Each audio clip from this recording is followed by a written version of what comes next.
Setelah menjalani pelatihan selama 2 bulan, pasukan pengibar bendera pusaka Kabupaten Muara Enim siap kibarkan bendera merah putih saat perayaan HUT RI mendatang.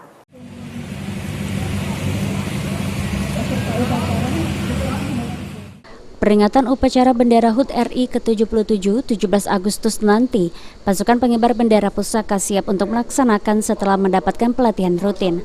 Dalam proses pelaksanaan, para paskibraka telah siap baik fisik maupun mental guna menunaikan tugasnya sebagai pasukan pengibar sang saka merah putih. Paskibraka yang bertugas sendiri merupakan siswa-siswi terbaik pilihan di Kabupaten Muara Enim dan diiringi oleh anggota TNI Yonif 141.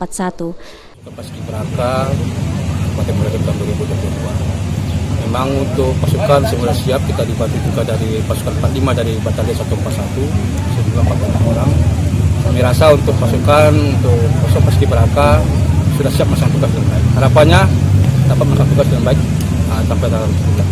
Untuk kendala secara signifikan tidak ada, cuma memang kendala ini kadang cuaca. Kadang kita memang pas latihan cuaca hujan, sehingga kami mencari tempat yang bisa teduh. Guna mematangkan kesiapan skill dan mental, paskibraka melakukan gladi resik untuk penetapan dan sebagai koreksi jika ada hal yang kurang pantas.